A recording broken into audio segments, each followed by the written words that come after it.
The key turned with a smooth, obedient click, the sound small but final in the quiet of the Miller house. Robert pushed the door open and stepped inside, letting the heavy air roll over him. The smell came first, sharp with beer, and the faint ghost of lemon cleaner that had tried and failed to win the fight.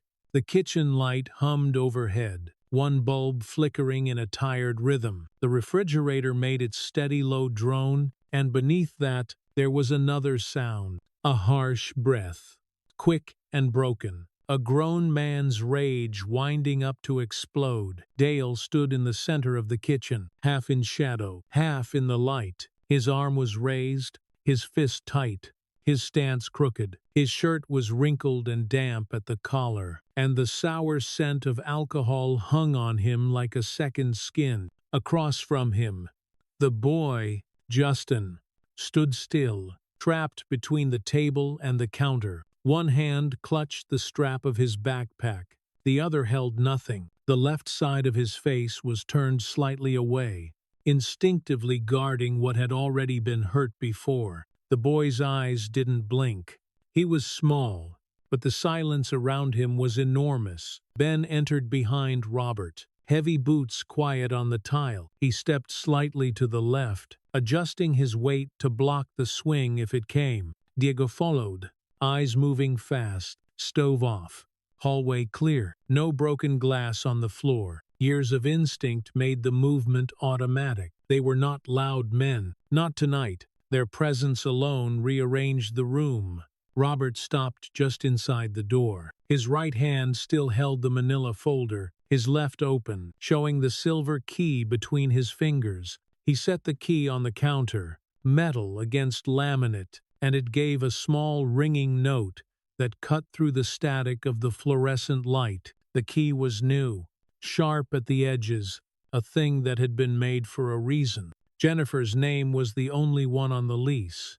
The reason was standing right in front of him. "Get out of my house," Dale said. His voice came rough, dragging through the words. The threat was there, but it was half drowned under the weight of what he already knew, that the power in the room had shifted the moment Robert walked in. His arm trembled, the fist no longer sure of itself. Robert did not raise his own voice.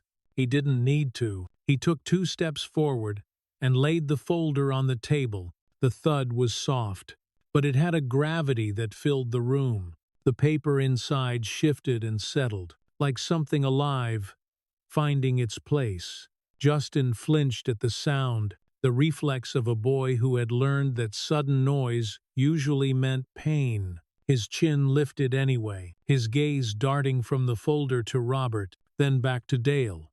He didn't move, didn't speak.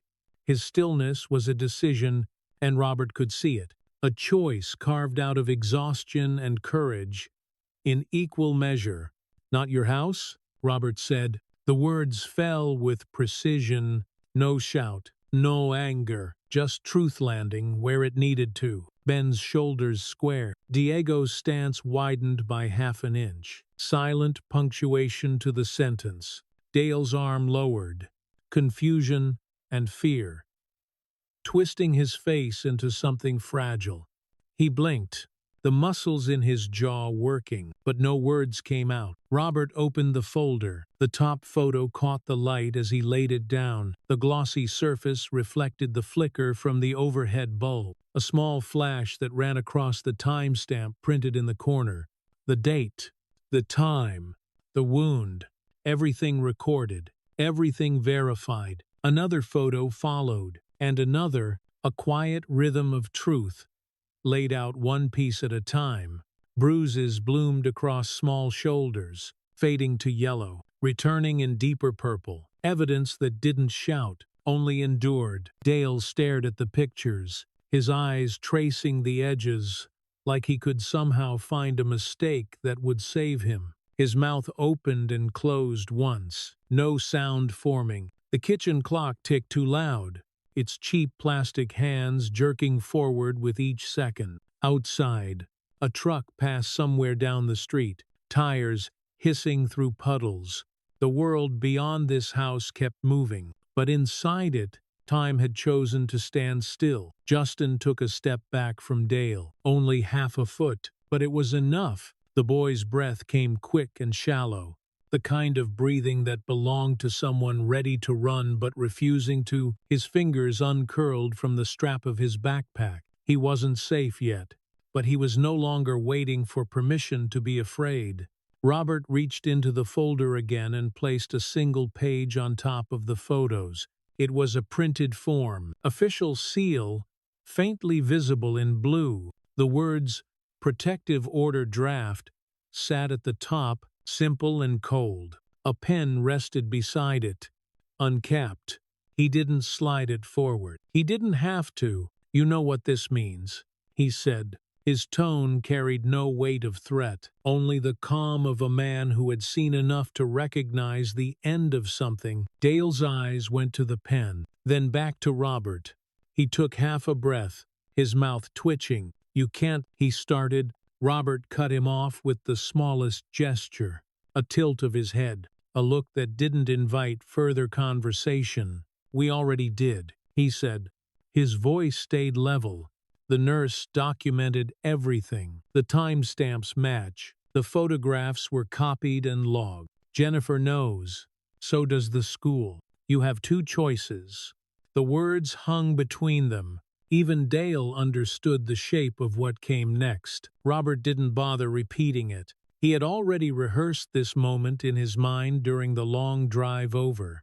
Somewhere between the sound of engines fading behind him and the echo of Justin's voice saying, "Can you be my dad for one day?" That sentence had become the hinge of every decision since. The silence stretched until it cracked under its own pressure. Dale's arm dropped completely. His shoulders sagged, deflated.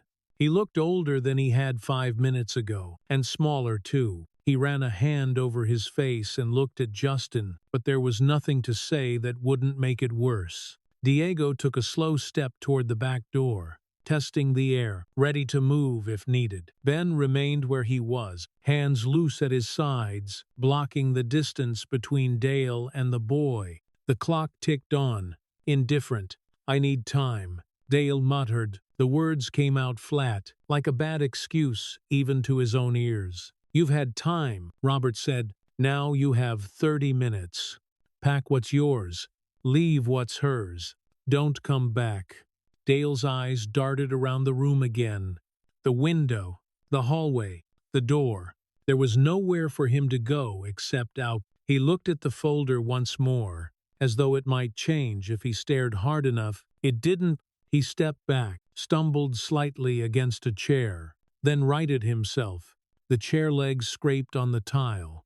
Loud in the small space, he moved toward the hallway without looking up. His boots left faint wet marks where he had tracked rain in earlier. They would dry. The evidence on the table would not. Robert didn't watch him go. He kept his gaze on Justin instead. The boy's breathing was slowing, but his eyes were still wide, fixed on the folder, on the photographs that had been his silent witnesses for months. Robert could see the understanding forming, the realization that truth could live outside of pain, that someone else could hold it now. "You good?"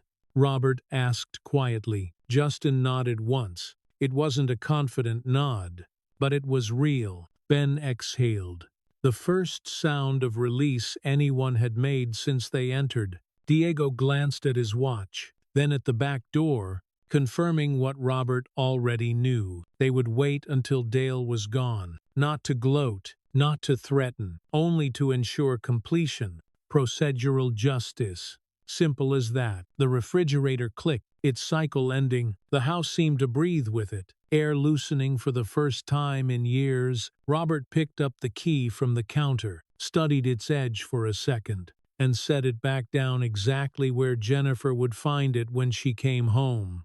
The key had done its job. When the sound of Dale's truck engine finally roared outside, it wasn't angry. It was hollow, the sound of something leaving because it had nowhere else to go. Tires rolled down the street, and then silence again. 30 minutes. Maybe less. Robert turned to Justin. The boy's eyes followed the sound until it disappeared. then returned to him. In that look there was exhaustion, confusion, and something else, an unfamiliar lightness that had not been there before. "He's gone," Robert said. It was not a question. Justin nodded again, his throat moving with the effort of swallowing. Robert gathered the folder, closing it with care. The photos stayed inside, the timestamps aligned in their diagonal. Evidence didn't need to be loud to win. It only needed to be real. He slid the folder under his arm and headed for the door. Ben followed, Diego last, checking the lights on their way out. Behind them, the house stayed quiet. At the doorway, Robert paused once more. He looked back at Justin, standing in the center of the kitchen, small against the vast, ordinary light. The boy wasn't shaking anymore. His hands hung open at his sides, empty but steady. Robert gave a short nod, a gesture that meant everything and nothing at once. "Not your house," he said again, softer this time, and stepped into the night. Robert stepped into the night and let the door close behind him, the latch settling with a small, sure click. The street held the thin shine of recent rain and the quiet of a neighborhood that had learned to ignore what it could not fix. Dale's truck turned a corner and was gone, the sound falling away like a fist unclenching. Behind Robert, the Miller house seemed to change its breath, a long exhale he could almost feel on his skin. Ben waited at the bottom step with his hands easy and quiet inside his vest. Diego stood a little off to the side, watching the dark with the patience of a man who trusted what came next, because they had already done the work. The air carried a cold edge that tasted like metal. Robert drew it in and let it out, then let the night slide back over the porch as another sound rose in his head, the memory tightening until it was present again, the hinge that had swung the whole week open. The clubhouse door on a Tuesday afternoon, the light cutting a bar across the floor, the boy stepping into it. Before the boy, the room had been alive with ordinary noise, radios at war, with a compressor cough, and the clack of pool balls, laughter skidding along the concrete like a bottle cap. Then the door swung wider than usual, and daylight fell in, and the noise thinned to a filament. Dust turned in the beam as if waiting its whole life to be seen. Justin stood in the brightness like an apology he refused to make, backpack hanging from one strap, sneakers scuffed raw, a bruise flowering around his left eye with a ring of red that told the truth before he spoke. Robert did not stand right away. He turned his chair to face the door and let his eyes move over the boy with the steady care of a mechanic reading a motor by sound and heat. He saw the way Justin's shoulders were squared without defiance, the way stillness was a discipline and not fear. Ben's mug landed on the bar without a sound. Diego stopped talking mid-sentence, as if a switch had been thrown. Tommy's pool cue hovered above green felt. Miguel turned the volume knob, and the radio's voice fell into the walls. It was not ceremony. It was muscle memory. The room arranged itself around a need. "You lost, kid," Ben called, softer than the words looked. The boy swallowed, gripped the strap in both hands until the leather bit into his fingers, and lifted his chin just enough to refuse pity. His voice came out small and iron and whole. "Can you be my dad for one day?" The sentence struck something inside Robert at an angle that left a mark. He rose, the leather of his vest answering with a familiar creak, and he kept his tone even. "What about your folks?" The boy gave him the straight line without flinching. A father who did not come back from a desert half a world away, a mother who wore exhaustion like a second set of scrubs and still could not make the hours add up, a boyfriend who spoke in fists and slurs and rules that changed by the minute, trash forgotten, a hand, a shove, a name thrown at him in a hall, dog tags taken and dumped, and clawed back from a bin. The facts landed without drama, and the room gathered them in the way men do when they have no interest in hearsay. Robert looked around without moving his head. He caught the minute tremor that went through Miguel at the word belt, the way Tommy's gaze fixed on a patch of stained plaster beyond the far wall, the way Ben's hand settled over the rib no one mentioned. The room filled with histories without anyone bringing them up for inspection. He asked about school because ugliness never clocks out at a door. The names arrived, the routine cruelty, the son of a polished lawyer whose handshake doubled as a weapon. The way hallways get long when you are the boy without a guardrail. Why us? Tommy asked, the question that wore honesty on its face. Because you are not afraid of anyone, the boy said. Steady now. Because everyone respects you and is a little afraid, because fear and respect look the same from far away, because I need someone to stand where I cannot stand alone. The answer was clean as water. Robert's decision was finished before the boy's mouth closed. Friday, he said. What time? Which room? 9:30. Room 204. The boy answered, and hope flickered across his face like a stray sunbeam. Robert did not make a speech. He asked the room a question that was not really a question. Who is free Friday morning?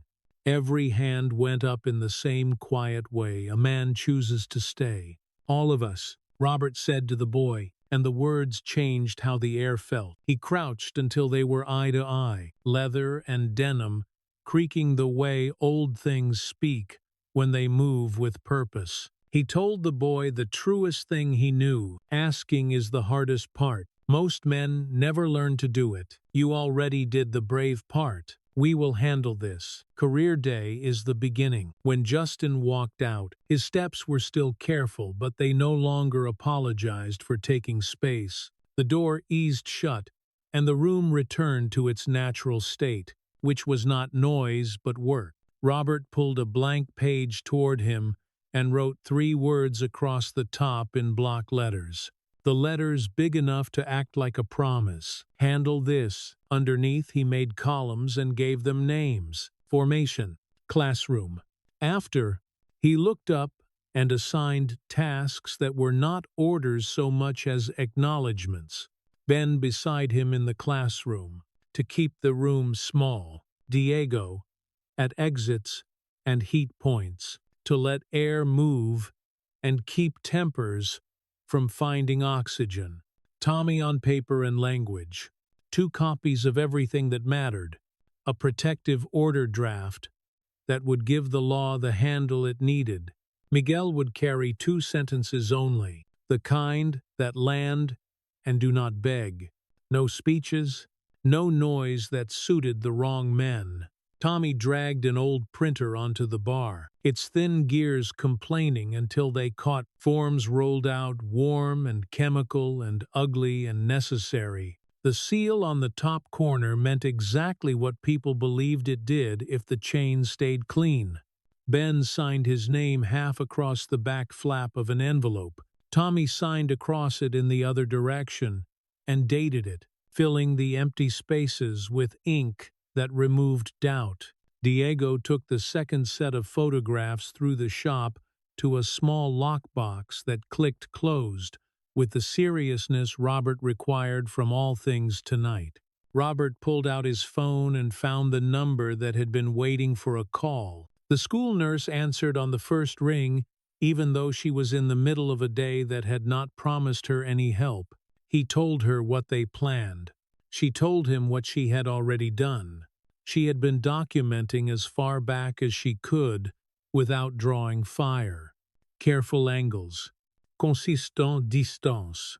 The same corner of the room for light. Each image stamped with date and hour and minute in the place a defense attorney could not cut away.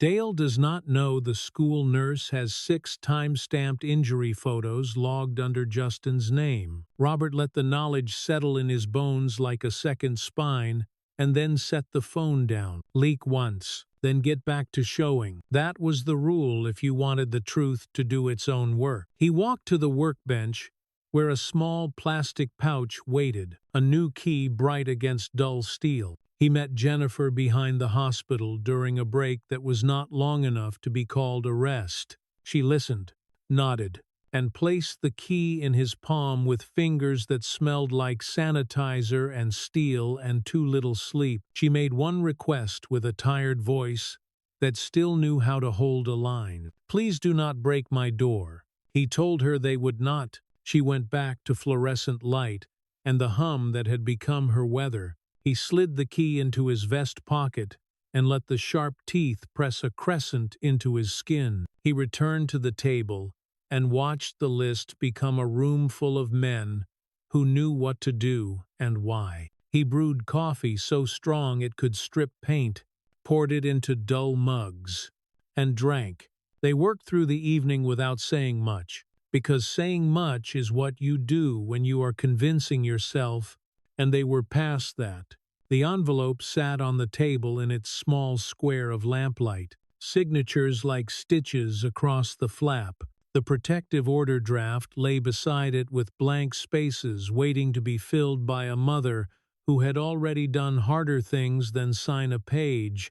The photographs waited inside the folder, quiet and merciless. Friday arrived under a low sky. Engines called to each other and then fell into formation without a word. Chrome answered gray with hungry light. Windows trembled in their frames. In the classroom, the air hummed with bad lighting and nerves, and Mrs. Peterson forgot to breathe for a second. Robert called out Justin's name, and the boy stood with legs that thought about quitting and chose not to. Ben spoke about the work they did when no one applauded. Miguel put 2 honest lines into a room that did not know where to look. Robert said the sentence he had been saving all week. "Family does not run on schedule. You asked for one day. You are stuck with us now." Later in the hall, a lawyer tried his smile and got back a promise that made him swallow wrong. "Your boy stops now." The bell rang, and the little ocean of students moved, and Robert saw in the line of Justin's shoulders a degree of change that would not mean anything to most eyes, and meant everything to his. Back at the clubhouse that night, the list turned into a map and then into a departure. The key sat under the lamp again, its cut edges bright. The envelope bore signatures like wire. The forms waited, cool and hungry. Diego checked the watch he trusted. Ben rolled his shoulders. Tommy lined up the stamp with a tenderness that would have surprised anyone who did not know him. Robert picked up the key and the folder and felt the weight of both settle into him like fate. When the time came, the door accepted the key as if it had been waiting for it. The folder spoke without moving its mouth. After, on the porch, the night smelled like wet asphalt and a job begun. Robert saw again the boy in the doorway of the clubhouse, light falling over dust and a small straight back. He thought about a kitchen where a child had learned to make stillness into armor. He thought about how evidence in a folder can become protection in a room. Ben touched his arm, a gentle tap that belonged to old friends and quiet battles. Diego nodded toward the street where the engines slept. The promise they had made in a room full of metal and memory had entered the world and found purchase. The stakes had narrowed to a house and a lease and a boy, and the long, faithful work of showing up after the loud part ended. Robert tucked the folder tighter under his arm and started down the steps. The photographs inside did not change when the door closed. They would not change tomorrow either. They would only change the future of the rooms they entered. He let that certainty sit in him like warmth, then stepped into the night with Ben and Diego, 3 shadows, moving towards steel, and the morning that waited to be handled. Morning came in a pale sheet of light that made the street look rinsed and undecided. Robert woke before the alarm and lay still long enough to feel the vest press over his ribs, the stitched edges, the weight that was more history than cloth. He let the day assemble itself inside him, the way a map redraws. When you name your destination, Then he swung his boots to the floor, washed his hands under water, gone briefly hot, and checked the leather for weak seams. He held the key in his palm for a beat longer than habit, as if the cool of it could take the heat out of his blood and keep it safe for later. The clubhouse doors were half open when he arrived, the concrete marked with dark crescents where tires always came to rest. Ben was already there, holding a mug shaped like an insult, steam rising steady from coffee that smelled like penance. Diego sorted small hardware into labeled cups, his hands moving in an even rhythm, metal on metal, with the soft click of order landing. Tommy came out of the office with papers squared tight enough that the corners looked cut by a mill. Miguel stood by the doorway with his hands in his pockets and his eyes turned quiet, the look of a man storing silence for when it would be needed. The room held its usual sense of oil and dust, even though nothing had warmed up yet. Somewhere, a compressor thought about waking and then decided against it. The radio stayed off. Robert liked the hush. It gave shape to intention. He set the folder on the scarred table and placed the key beside it, where a strip of high window light fell like a thin blessing.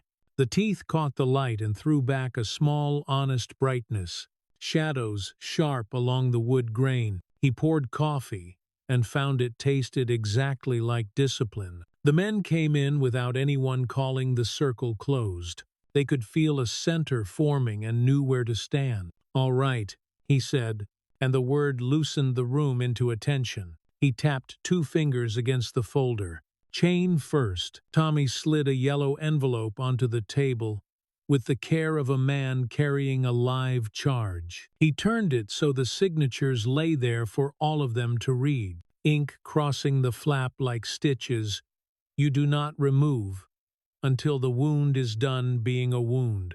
The date sat clean and faintly glossy. He eased out a plastic sleeve holding the working set of prints and set a second empty envelope beside it, then a third that belonged to the lockbox already waiting at the door. Ben leaned over, not to loom, but to honor the ritual. He wrote his name across the fresh flap, handed the pen to Robert, and the pen cap answered with that small right sound it always made. Robert signed with the same steady hand he used when a piece of paper had to hold in an ugly room under ugly lights. Diego laid his name at an angle that would make forgery clumsy. Tommy added the time beneath the date in small block letters. It was not pretty, but it was clean, and clean is the only beauty paper respect. The sealed envelope kept the originals. The sleeve held the copies for eyes. If eyes became necessary, Robert rested his thumb on the ridge of ink across the seam and felt the thin, raised line. He lifted his gaze and let the silence say the words they all knew. "We do not break chain." No one needed to hear it, to remember it. Tommy set the protective order draft on the table. He had fought the old machine for every clean line, and the language sat without wobble. Names where they belong, blanks like open mouths waiting for the sound that would complete them. Robert read it again, though he could have recited it. He weighed the ask they would make of a woman living on too little sleep and too much worry. He weighed the cost of not asking and pretending a promise spoken in a kitchen could stand alone against habit and fury. The room watched him think and did not rush his thinking. "We keep tone today," he said. "No posturing, no noise for its own sake. We leave room for the teacher to teach and the boy to be a boy. We do our work, and we leave it better than we found it." Ben gave one slow nod. Diego tipped his head as if a small stone inside had settled. Miguel looked down and then up and kept his silence intact, which was what Robert had asked of him for most of the day, and not quite all of it. "Formation," Robert said, turning the page to a hand-drawn diagram, lines straight where his hand could make them straight, arrows where arrows mattered. "We cut engines together, not for show, to hand the quiet back. V in the lot, so traffic does not snarl. Helmets off before the door, boots slow inside. If a chair scrapes, it is a child moving. Not us dragging our feet across a room that does not belong to us. Tommy let out a soft snort at the picture of a chair, complaining. The sound cut a thin notch in the edge of the tension and left it more manageable. Robert let the notch remain. Fear always wants a throat. You give it a stool instead. Words, Robert said. His thumb tapped the table twice, a small metronome for breath. Miguel, 2 lines only. Ben, talk about the work we do where nobody claps. Escorts to court, hospitals.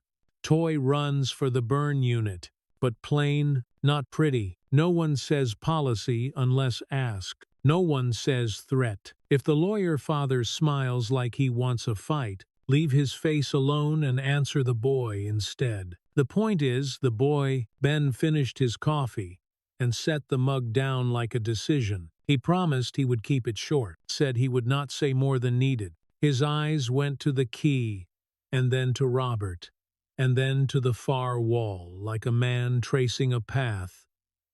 He has walked, and is willing to walk again. Robert picked up the key. The metal had warmed to the room and to his skin. He turned it once, and set it back in the exact place it had been. Teeth toward him, a small, sharp promise. It was not a weapon, not a trophy. It was an agreement. Jennifer had asked one thing beyond all the others. Do not break my door. He intended to keep that line intact and to extend it to everything they did after the door. He checked his watch, the face dulled by oil and sun and years. There is no spare time, only time you spend on purpose. He told Diego to top up the 2 machines that like to pretend thirst on short rides. He told Tommy to pack the lockbox and the second envelope into the truck they would park at the far edge of the lot. He told Ben to call the nurse and keep her close by. A voice ready to say the one thing a photograph cannot say.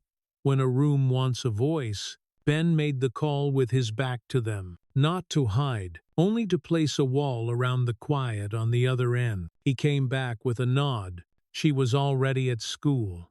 She had a chair that squeaked and a file drawer that did not leave the cabinet unless the truth needed it. Miguel drifted toward the open bay and watched the narrow slice of sky for the shift in light that signals a day starting to commit to itself. He tipped his head as if catching a rhythm. Robert knew that posture. It meant he was choosing his 2 lines, syllable by syllable, testing each one for weight and steadiness. Robert left the choosing alone.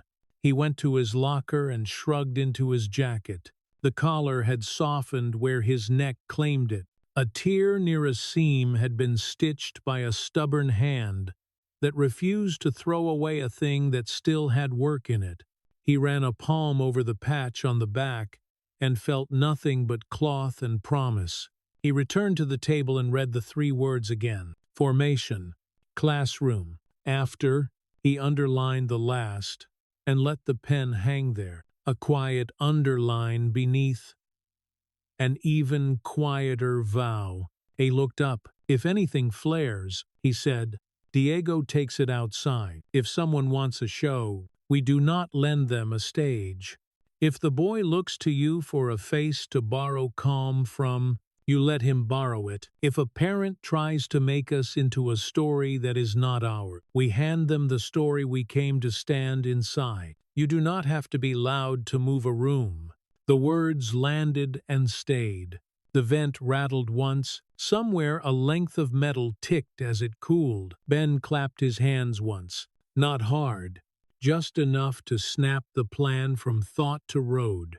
They rolled the machines off their stands and into the morning. Puddles made dull coins along the apron. Engines caught with that chest-deep cough that sounds like breath deciding for itself. The noise held steady, not swelling, a storm that would not break in the wrong place. Helmets hung from bars like resting heads. Robert swung a leg over and settled, the seat fitting him the way an old promise does. They moved out in a ribbon that kinked once and then unfolded into the shape they had decided on. The lights along the way held green like a simple mercy. People turned to look and then turned away when they saw the steadiness. Rain had left the air with a clean iron taste. Robert let it sharpen his thinking into a narrow edge. At the last turn before the school, he lifted his left hand, a small signal that belonged to them all and required no thought. Engines went quiet at the edge of the lot. They coasted the last stretch to their lines. The whisper of tires on damp pavement and the soft click of stands settling, filling the space where noise had been. Metal ticked as it cooled. A bird tried a note and thought better of it. In the quiet, he let the room they were about to enter assemble itself in his head. The hum of old lights, that dry marker smell that clings to sleeves, the way little chairs make big men look foolish if they forget their purpose. He saw the boy hear his name and sit up a measure taller. He saw a class shift around that small movement, the way the clubhouse had shifted around a doorway on a different afternoon. Miguel unhooked his helmet and held it by the strap like a bell that would not be rung. Ben rolled his shoulders once and stilled them. Diego's gaze went window to window without hardening. Tommy lifted the lockbox in both hands and kept the line of his back straight. Robert looked at his watch again because the habit kept his mind from wasting energy on pictures he did not need. The hand moved. Patient, he touched the key through the vest and felt the familiar crescent the teeth had pressed into his skin all morning. He let Jennifer's tired voice move through him and then set it down gently where it could wait until the day allowed. He turned to them for the last thing, slow inside. He said, "Look people in the eye. Use a simple words. When you have the choice to say one more sentence or not, choose not." Ben smiled on one side like a man who knows brevity is not a burden. Miguel nodded so slightly it could have been a breath. Diego said he would take the back corner where air moves best. Tommy asked if the teacher's name was the same as the last time he had been there for a niece, and Robert told him yes. The quick, soft relief on Tommy's face lasted the width of a blink. They walked to the door together, boots making a heartbeat on the concrete. The glass caught them first, as shapes, and then gave their faces back. Robert reached for the handle. The metal was cool and steady under his palm. The vestibule smelled like bleach and paper and a sweetness that tried too hard to be welcome. A banner hung crooked, promising excellence in letters that did not know what that word costs. He paused at the inner door and took one breath that was not a prayer and not a bargain, just a making of room inside his chest for the quiet he would need to carry. He looked back and saw his men doing the same in their own ways, each of them holding his piece of the day with the care of someone who understands chain is not only paper. Then he opened the door and stepped into the school hum. The promise folded small inside him, the lawful weight of a key and the honest heaviness of paper, ready to be exactly what they needed to be, no more and no less. The inner door swung on a tired hinge, and the school's hum met them like flat weather. Fluorescent light droned above, steady as bees that no one had asked to work this hard. Paper and dry marker made a sweetness that could not hide the faint bite of bleach. Robert stepped through first, boots quiet on speckled tile, and the others fell in behind him with their helmets hanging from fingers, not from fists. Leather breathed when they moved. A custodian glanced up, measured their faces, and returned to a slow, even sweep, as if the floor itself had told him these men were not the kind that knocked dirt loose on purpose. The corridor wore bright bulletin boards like armor, stars cut from colored paper, slogans about effort and kindness, pinned at slight angles. Room numbers marched along the wall. Robert carried the one he wanted like a root in his head, turned at the last bend, and paused at the narrow pane of glass, lines of small desks, a white board written on with care, parents in clean coats trying on polite expressions, children with open eyes, honest as fresh water. The teacher looked up, saw leather, then looked into eyes, and found something steadier than noise. She made a small nod that was not an invitation and not a warning, just an acknowledgement that the door would open and the room would hold. Robert set his hand to the handle and pushed. The room accepted them in a hush that was not fear, only adjustment. The way air changes before a storm without deciding to rain. Presence does that. It turns the dials on a space with no need for voice. They did not try to bend themselves to the size of the furniture. Instead, they became careful, which is another word for respect. He stood just inside the threshold and let his eyes sweep without lingering. He counted without numbers. Parents, children, a teacher whose hands knew the weight of 1,000 mornings like this. And there, at the back, the boy. Justin sat in a chair that had never been asked to carry this much weight. Shirt buttoned, hair combed with the strict attention of someone who understood ceremony even when no one had named it. His eyes found Robert's and did not flinch. He did not smile. He studied. Robert placed the boy's name into the room like a coin on a table. Justin rose. His knees thought about folding, and then remembered their job. As he turned, the harsh classroom light caught the edge of the bruise under the orbit, and set a thin red rim glowing where purple had begun to fade. In Robert's mind, a clean picture lifted, all angles and fact. Photo 4. Early afternoon. Left orbital swelling. The nurse's steady hand, a stamp that meant the hour would not lie later. The present and the record clicked together with the soft finality of wood joining square. He filed the match where a man keeps things he might one day be required to say under oath. And he moved on. They flowed along the side wall, big bodies, finding places that did not scrape chair legs, patches, and denim, and the quiet that leather can hold when it wants to. The teacher stood at her desk and breathed through the shift. Parents adjusted coats and judgments. A neat man with a good watch pressed his lips into what would pass for a smile only from far away. Robert did not stick there. The center of the room did not belong to a wrist or a suit. It belonged to the work. "Good morning," he said. The words did not reach for anything. They arrived and sat. The teacher gave her name, her voice steadier than the light above her, and gestured toward the board as if clean handwriting could help. Robert dipped his head to her, a promise not to steal the room. He tipped his chin, and Ben stepped forward one slow step. A big man, remembering that the first duty of strength is to be careful.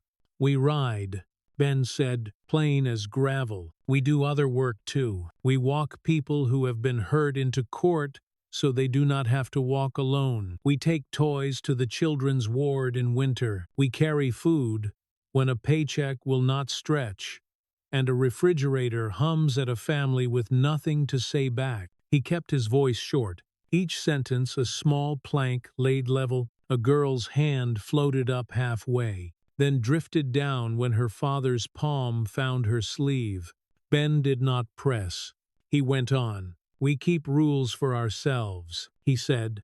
"No shouting where a whisper will hold. No engines inside buildings.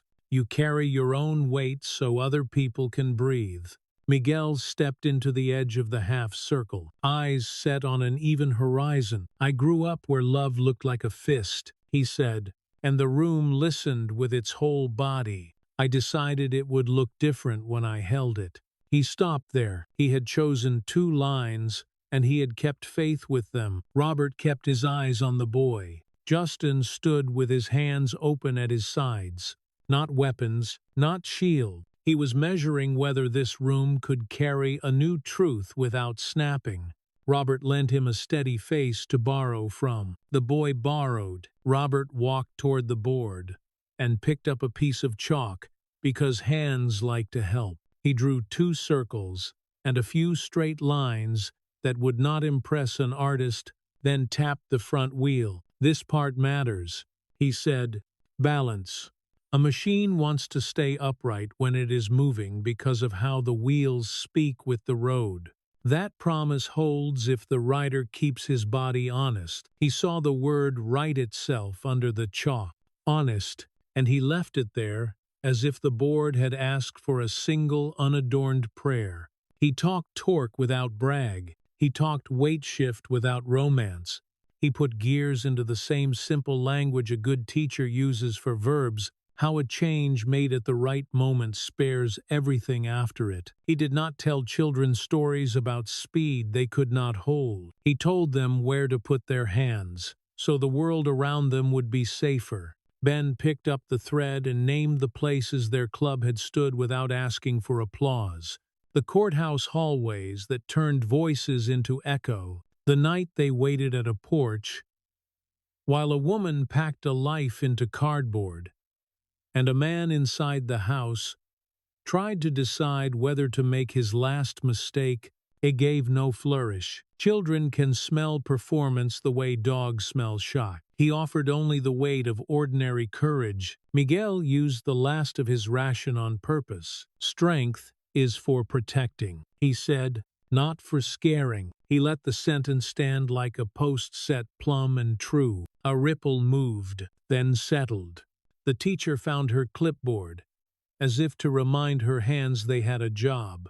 The neat man shifted his knee and practiced not frowning. A phone buzzed, and then remembered it had been told not to. Robert looked again to the back. The boy had not sat. A little less tightness at the mouth, a little more room in the chest, fractions that a stranger would miss, that a father would catch, that a man who had once been a boy like that would count and keep. He turned back to the class. The jacket on his shoulders creaked a soft answer to the room's hush. He had not intended to say the next line in here, but some sentences belong out loud where they can work. "You asked for one day," he said, and he did not say who he meant. The air already knew, but family does not run on schedules. It landed without flourish. A chair pulled back at a table that had been there all along. Justin's face changed in a way that would never show in a photograph. Shoulders eased by a fraction. The breath did a new thing. The room learned a new definition of enough. The man with the watch toyed with his smile and then let it go. The teacher gave one small nod, like someone who had been waiting to learn a word and now could teach it. A child near the window raised her hand with courage and kept it there. Robert called on her. She asked if the engines were heavy. "Heavy enough to matter," he said. "Light enough to move when you know how." She tucked the answer away like a smooth stone. He set the chalk back in the tray with care, because how you put things down is another kind of lesson. He let the children ask about patches and wings and why skulls wear crowns of flame on backs. He said symbols were old and complicated, and mostly meant brothers and roads and stories that had learned to stick to pictures. He kept it true and safe. Time slid along its track at the pace of a school clock. He did not want to turn their visit into an exhibit. He wanted to leave behind a quiet that would keep working after Leather left the room. He looked once more at Justin and gave him a small nod that meant, "See you beyond this moment." The boy answered with a solemn nod that did not belong to his years but had been earned all the same. The teacher thanked them with a steady voice. No gushing, no drama. A professional acknowledging other kinds of work. Robert dipped his head to her again. He would say her name at the door, and later he would remember to be grateful for people whose mornings are built on patience.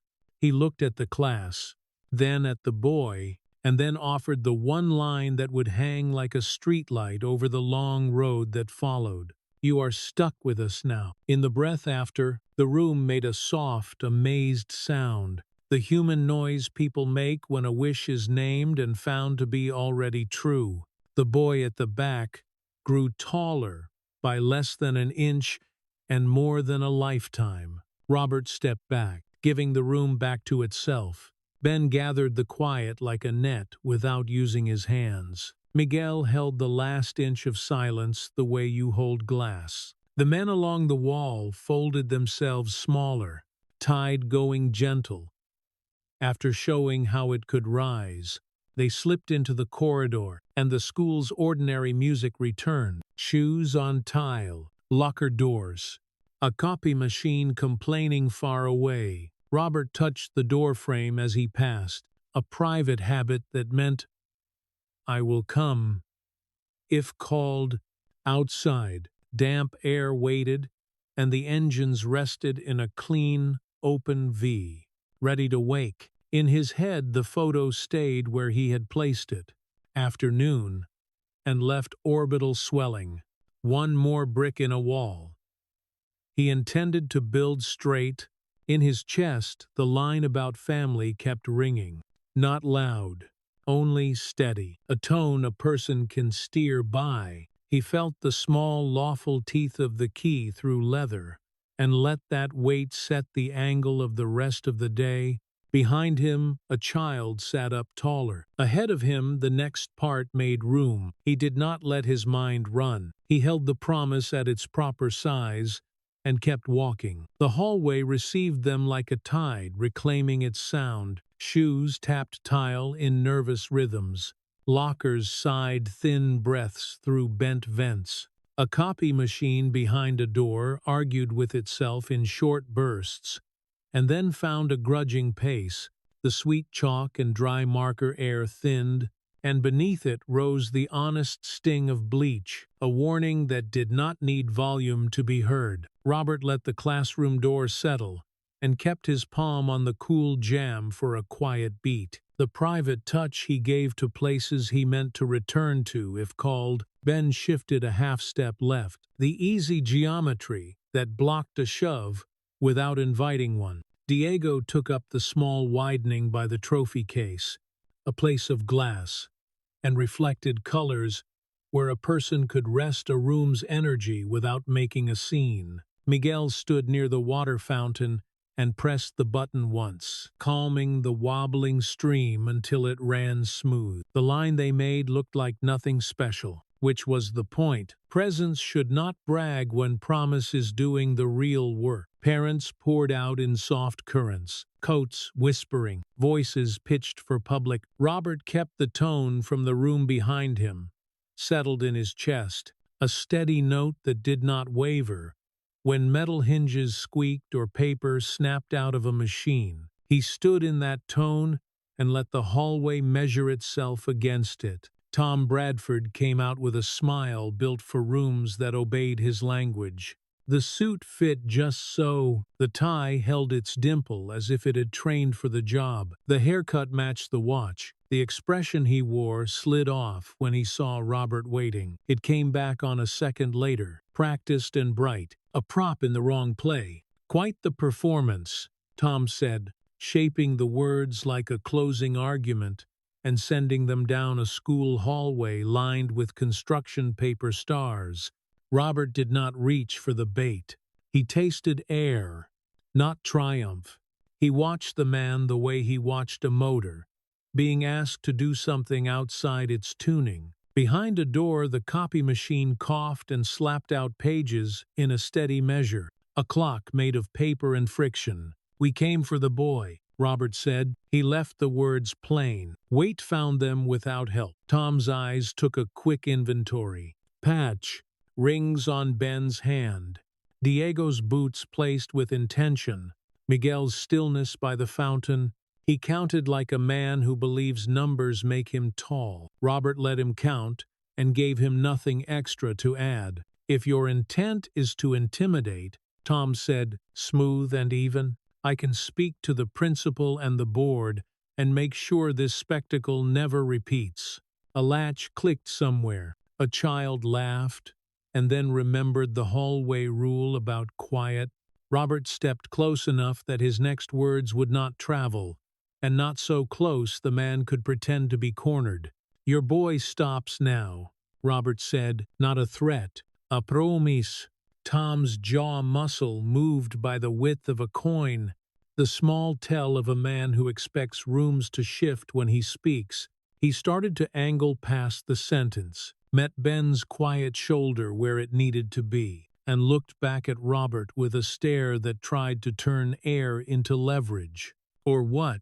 Tom said, habit showing through polish. Robert let his hand rest against the folder under his vest and felt the clean ridges of chain beneath leather. He had no interest in waving paper. He had every interest in the man understanding that paper carried gravity that did not care about a last name. "I am not here to dance with your ego," Robert said, and he watched the flicker that crossed the man's face at the word that functioned like a mirror.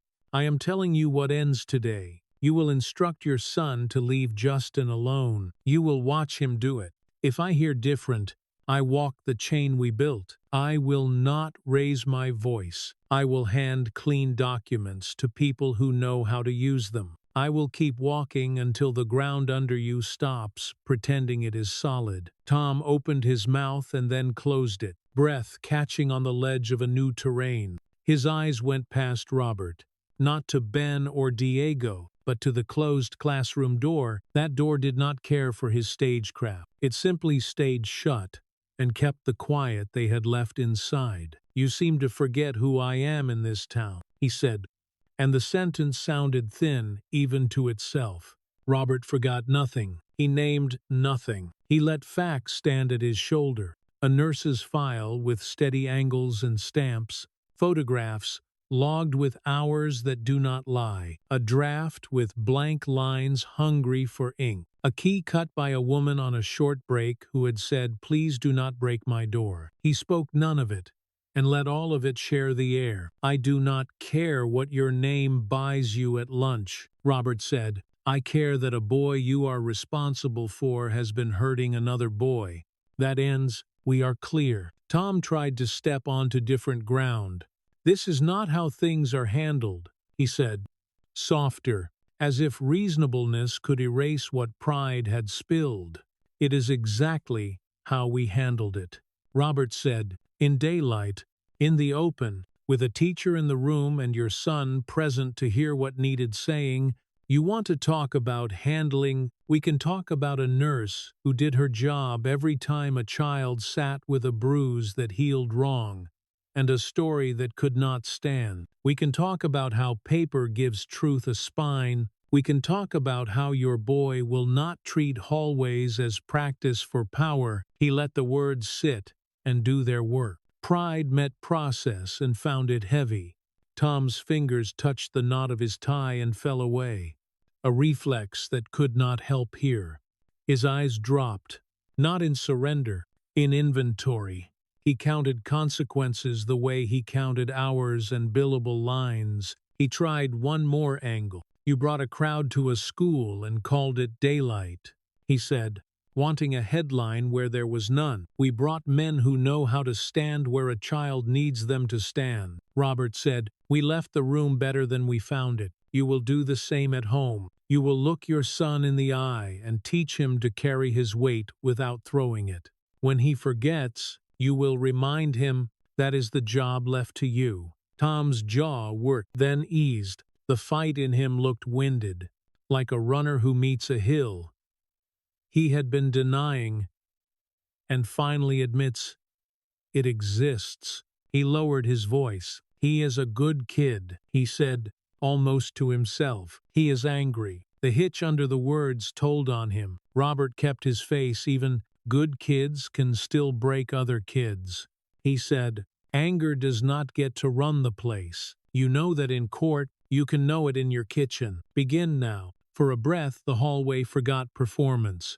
The copy machine beeped, out of paper and needy. The fountain dripped.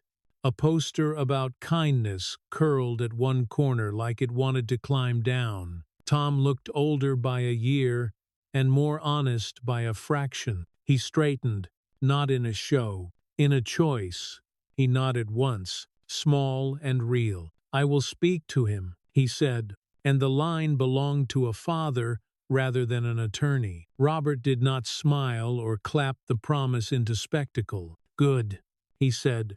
Then he gave the one thing process requires to keep breathing. "I will check." Tom met his eyes, relief tangled with offense and fatigue, a braid that untied itself as quickly as it formed. He turned to go, took 2 steps, looked back for half a second, with a bare face, inhaled like a man remembering the shape of air, and went on with purpose that did not belong to a courtroom. Ben let out a long nose breath that softened his outline. Diego's stance opened the lane again, without announcing the favor.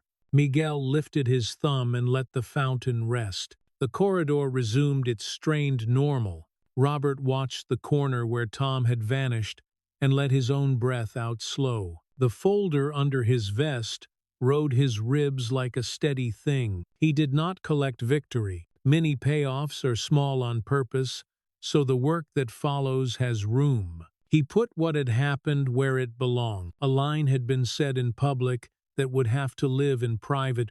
A father had agreed to something simple and difficult. A boy under bad light had borrowed a steady face and found the part of it that was his.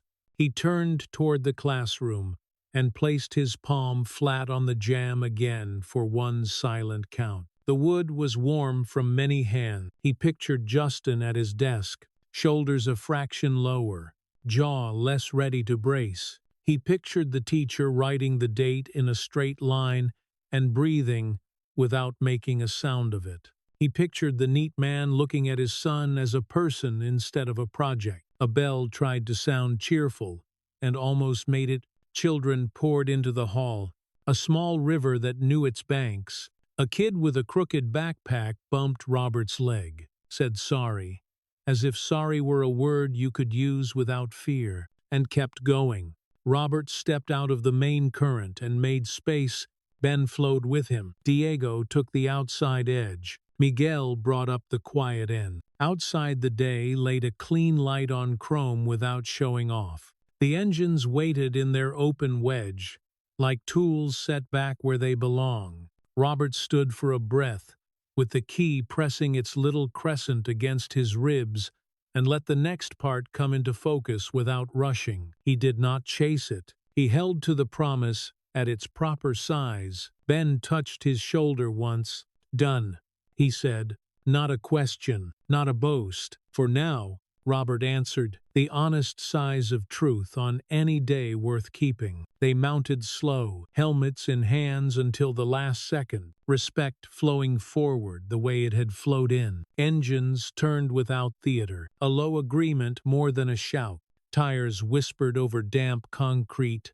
The school grew smaller behind them, brick and glass, and a room now holding a sentence that would keep working without leather in the doorway.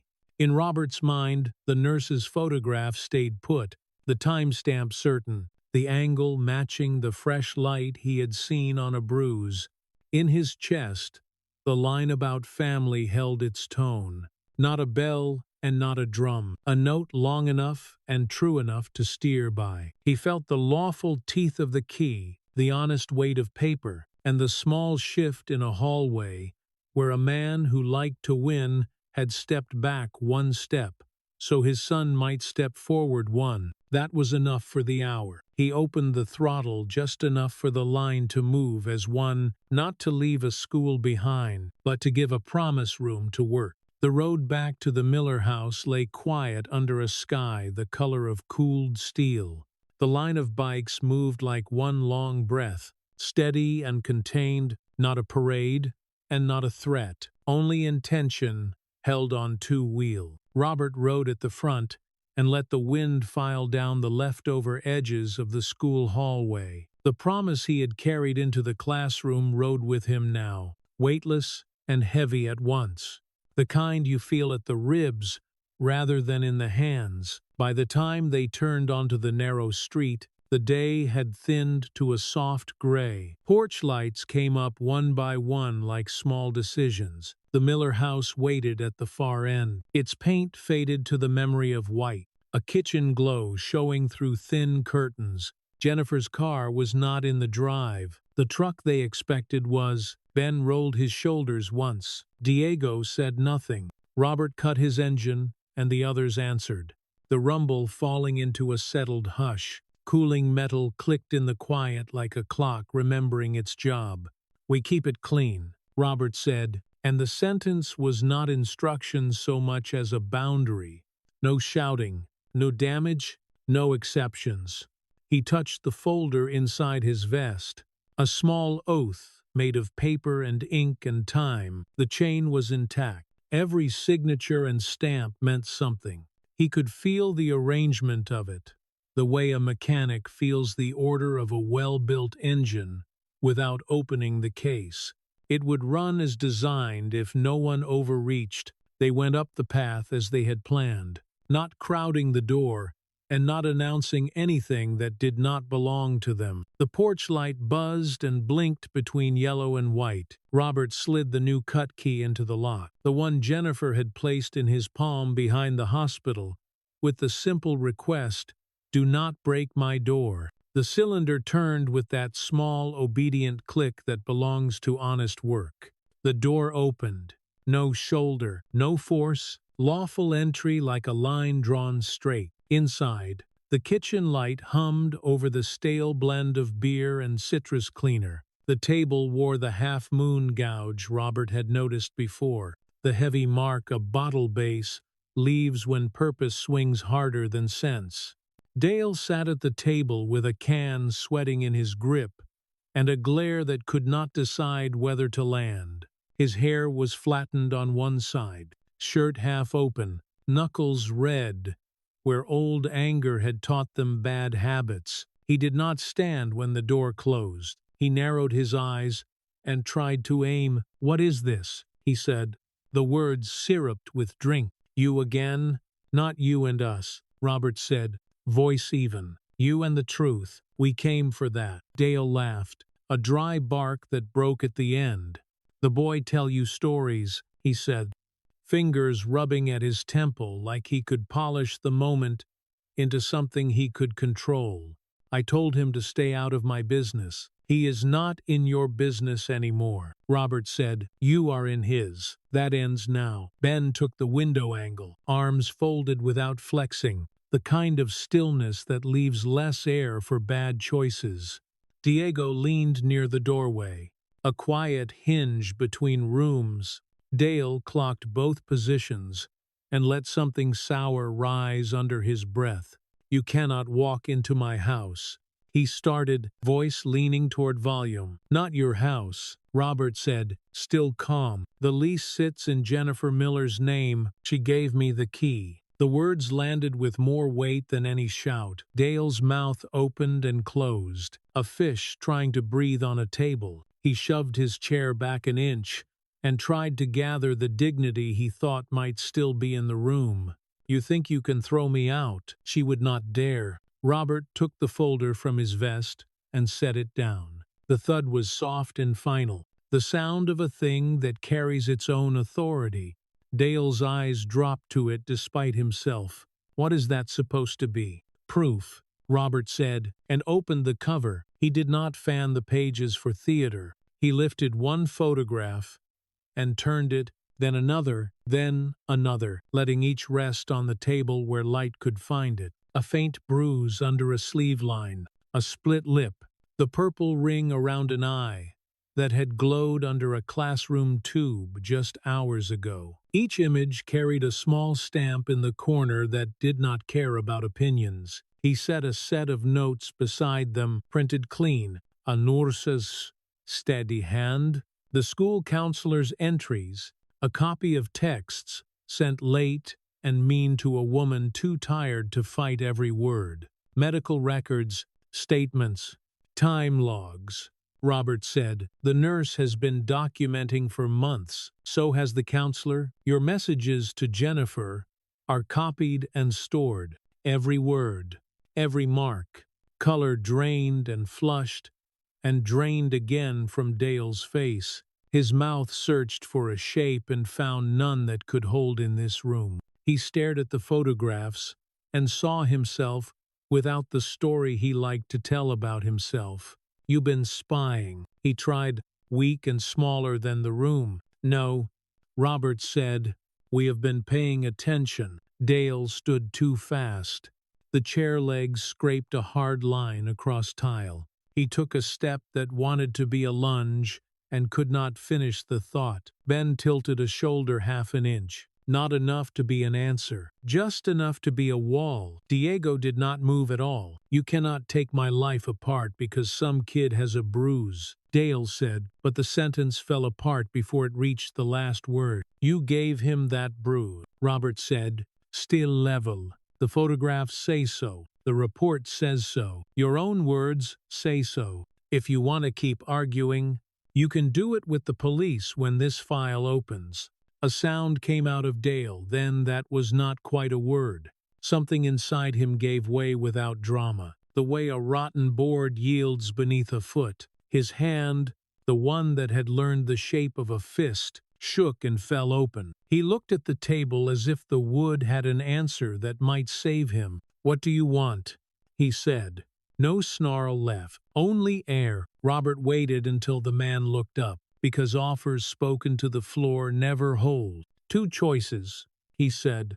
"You leave tonight. You do not coming back. You do not contact Jennifer or Justin again. We hold this folder. It does not see a courtroom. You go and make whatever new life you can make somewhere else. Or you stay, and we file everything. The police will be at this door before dawn, and you will answer for each mark you see in those photographs."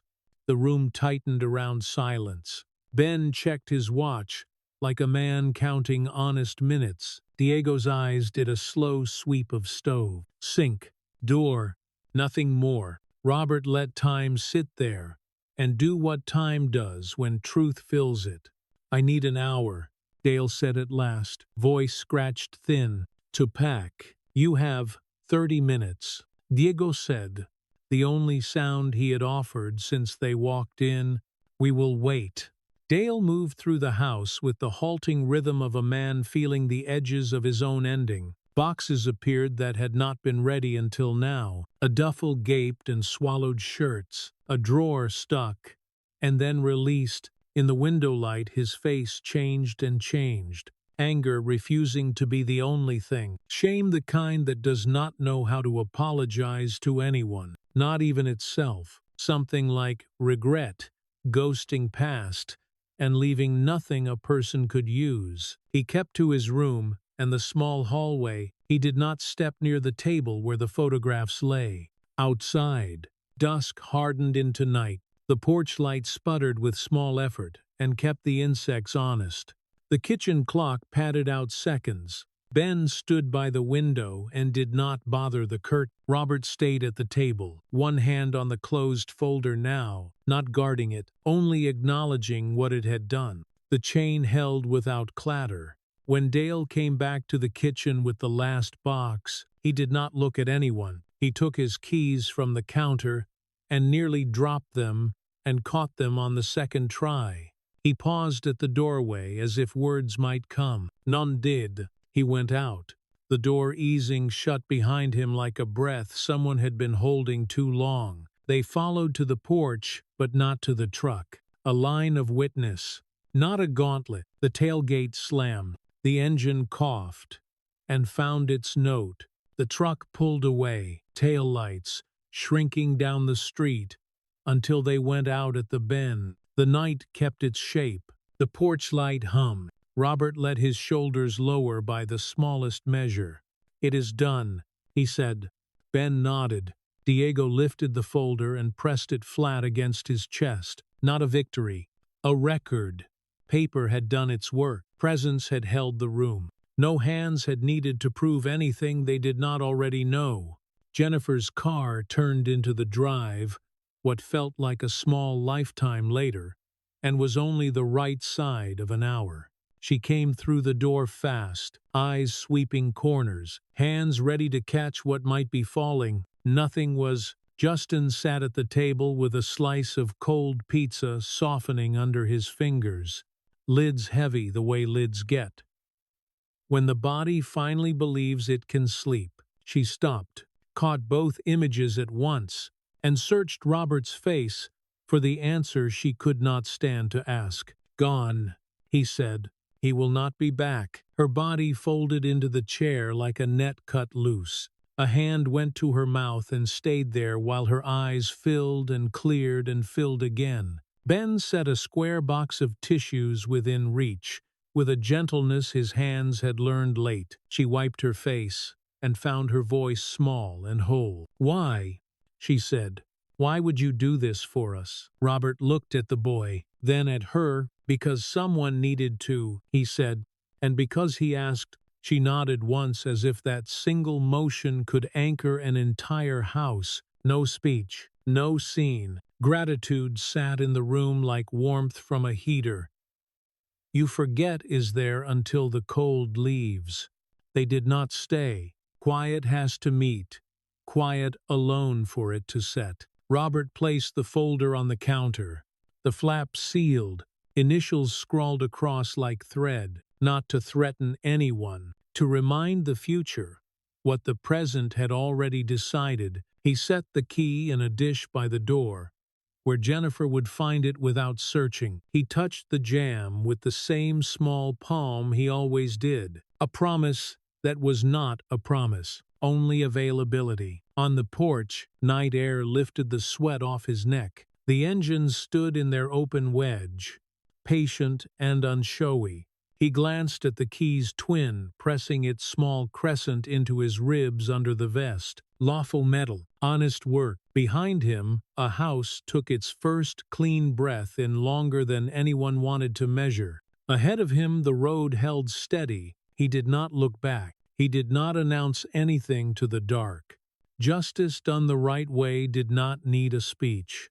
It only needed to hold. He stepped off the porch, and the line moved when he did, quiet and together, leaving space behind them for a family to fit its new shape. The week after Dale left, quiet arrived, like weather that had finally decided what it wanted to be. It did not rush the house. It layered itself. First, the hallway stopped, bracing for footsteps. Then the kitchen learned to hold only the hiss of the coffee maker and the soft tick of a cooling burner. Doors began to close with a patient hand instead of a shove. Even the refrigerator hum sounded less defensive, as if it no longer had to argue with a human voice. Robert visited without ceremony. He called first. He came in denim, not leather, a jacket plain enough to disappear against a doorframe. He never asked how they were. He watched. A boy tells you his weather with shoulders and breath.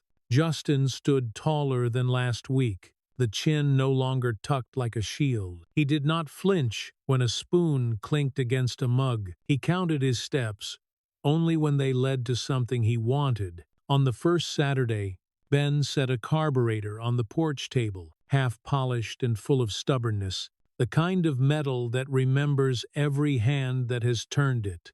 Diego followed with a tray of tools arranged like alphabet letters waiting to be learned. Justin looked from the machine to their faces, as if asking whether touching counted as permission. "This one is for learning," Ben said, "not for fixing. You can break it, and the world will not end." Robert leaned on the porch rail and let the wood take his weight. "Machines forgive faster than people," he said. "Try something. If it fails, you try again, and the only bruise is on the part that does not feel." The afternoons settled into a rhythm that sounded like progress. Metal on metal, a socket easing, then surrendering. Diego taught torque by feel, teaching Justin how to listen through his fingertips for that small, honest give. Ben taught by sound, the difference between a bolt that will move and a bolt pretending it might.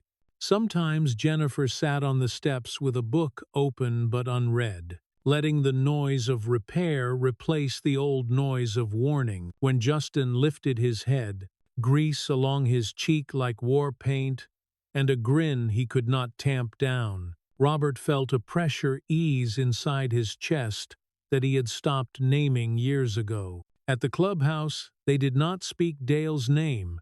The sealed envelope lived in the safe with signatures cut clean across the flap. The file had done its part. The work now was maintenance, the quiet kind that does not trend and therefore matters more. They inventoried a shelf of spare parts and called the school. Within a week, the auto shop smelled like new paint and hope. No patches, Robert had said, no flags. We show up with parts and hours, and then we show up again. Justin began arriving early, the battered carburetor tucked under his arm like a textbook he had decided to love. He learned to name each screw without looking. He learned to return a wrench to its place, so the next hand would find it. His laughter was still careful, but it showed up without asking permission. He started to look his age. Robert watched the corridors at the school without walking them like a guard. He noted the small recalibrations that matter more than a single dramatic change. Nicholas, once all angles and ownership, moved through the day like a boy who had discovered he was not a hallway and did not need to be walked around. He paused once at the nurse's office window, fingers on the frame, and kept moving. Robert did not assign meaning. He filed the moment where he kept early signs of storms and early signs of spring. A second Friday brought stew and cornbread at the Miller table. Jennifer insisted. She set plates where legal paper had once rested and refused help until the pot was light and the bread was cut. The men sat with the cautious grace of people who know the value of fitting themselves into a room that is not theirs.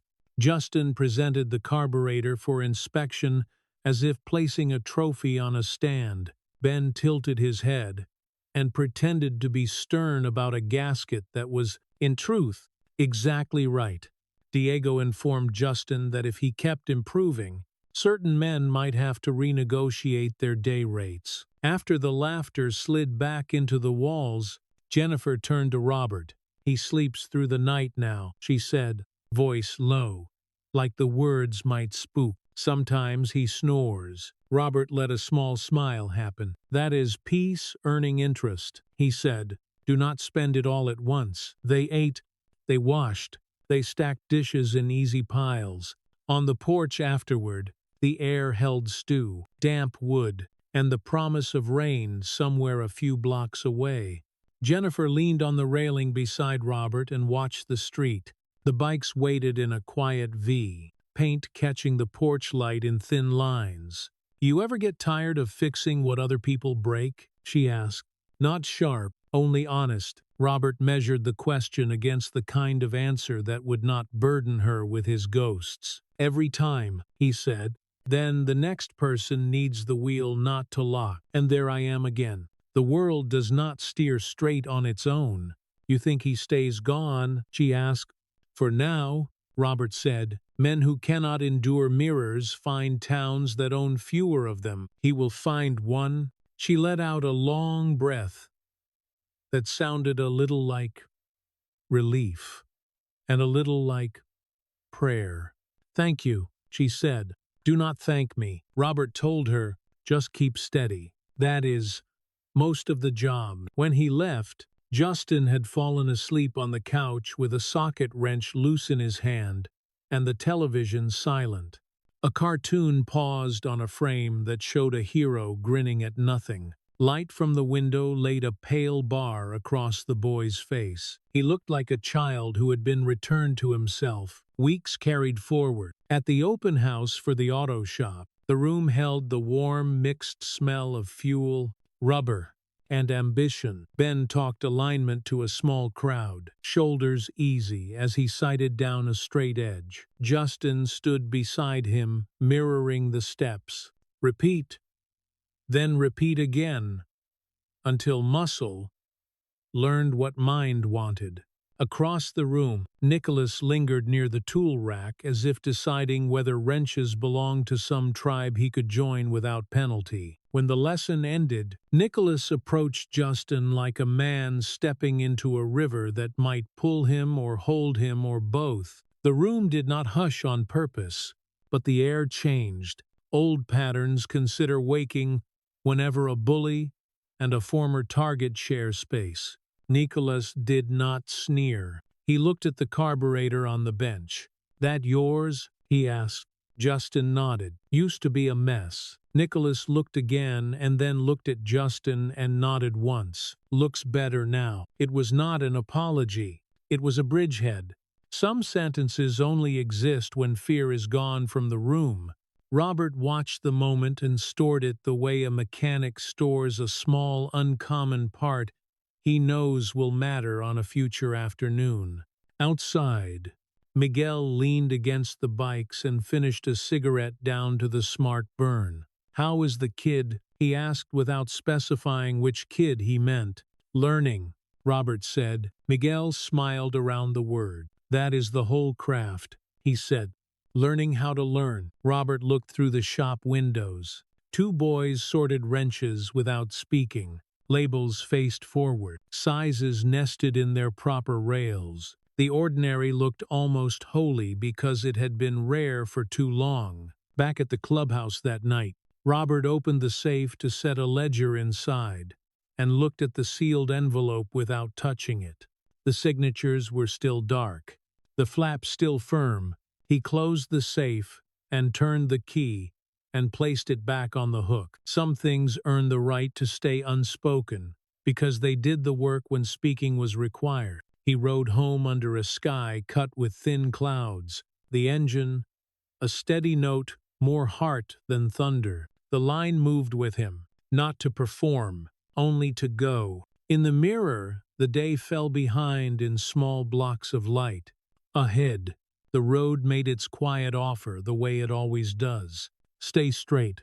Mind your balance. Keep your body honest over the frame. A week later, at the end of class, Nicholas found the nerve to stand beside Justin at the wash sink and let his hands get equally black, with the same soapless grease that marks belonging. Neither spoke. Robert walked past the doorway and did not stop. He did not need to. The scene could carry itself. He felt the key against his ribs and the old weight of paper like a calm inside his vest. Not heavy, just present. Justice. Today did not sound like sirens. It sounded like a coffee maker in a kitchen that had learned to be quiet, like a socket easing loose, like two boys sorting tools, like a woman sleeping through the night without waking to listen for a truck. It sounded like engines tuned right, low and certain, power without threat. Robert swung a leg over his bike and let it catch on the first try. He rolled forward into the street with a small smile that did not ask to be seen. The week had not been loud. It had been clean. And clean is the kind of beautiful paper understands machines respect, and children remember when they lay down and finally let their bodies believe the dark is safe. The elevator rose with a patient hum that settled somewhere behind Robert's ribs.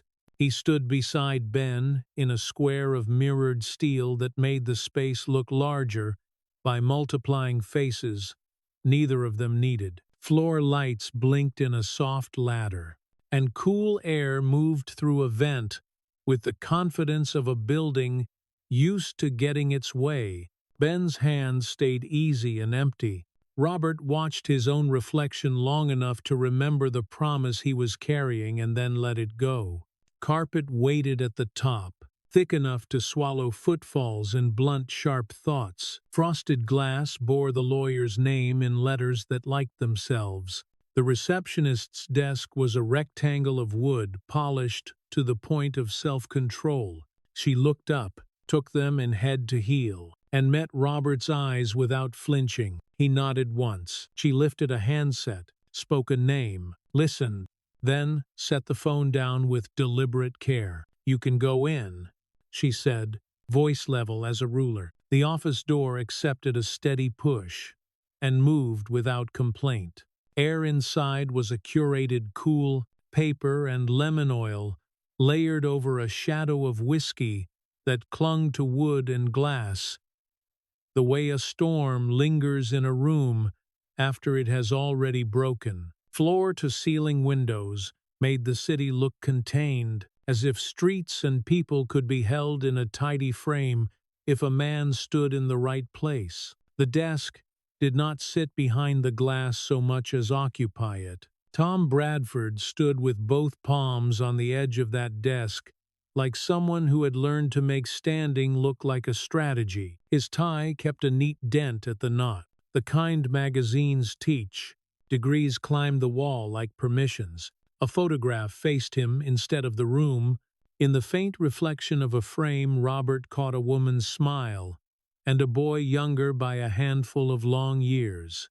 Quite the hallway greeting the other day, Tom said, shaping lightness with a mouth trained to win rooms. We came to finish the conversation, Robert said. He did not take the offered chair. Ben drifted toward the window and let the city be his posture. If this is another attempt at intimidation, Tom began. Not that, Robert said. A mirror. Tom blinked, reached for a legal pad, and clicked his pen, as if the sound could anchor the moment to familiar ground. Your presence at the school will not be repeated, he said. I have already spoken to the board. Robert crossed to the bookcase, ran a knuckle along the spine of a volume about contract, and left no mark. He set a small white card on the desk. It was the kind of card that did not pretend to be more than paper. A room and a church basement. A street name. 2 nights printed in small, clean letters. He did not push it closer. He let it sit. Tom looked at the card as if it were a trick he refused to play. Those meetings do not concern me, he said. They do, Robert said. They are not mine to run. They are yours to sit in. The breath left Tom like a man remembering he had lungs. He put the pen down. Its click came softer, like even the tool understood. A tone had shifted. You presume a great deal, he said, but the sentence lacked height. Robert let his eyes catch the faint echo of the photograph behind the glass and come back to the man in front of him. Your boy is angry because you vanished while standing in the same room, he said. He did not lean on any word. Naming was enough. Tom's fingertips whitened against the desk. His glance found the decanter on the credenza and slid away before it landed. The amber held the light and offered no help. He did not pour at this hour.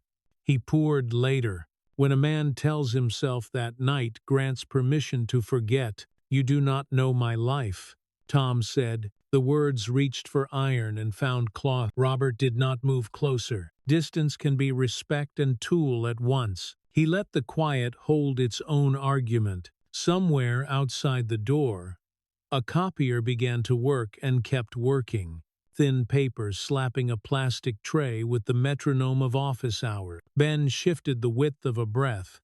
She died too fast, Tom said, and the pronoun rang like a bell struck once and true. I kept moving.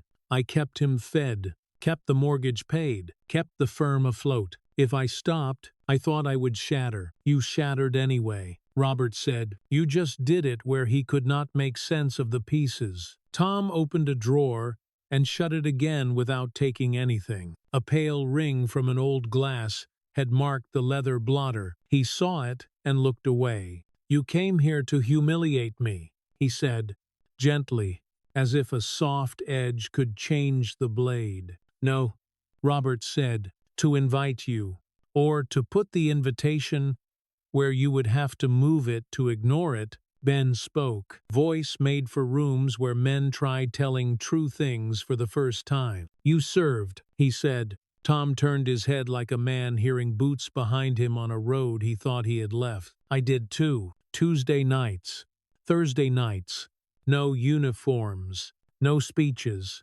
burnt coffee, people who stopped lying to themselves long enough to breathe. Tom picked up the card with 2 fingers, like a man testing heat. He read the line about the hall behind the sanctuary. He knew the building, weddings and funerals, and slick programs folded into neat thirds.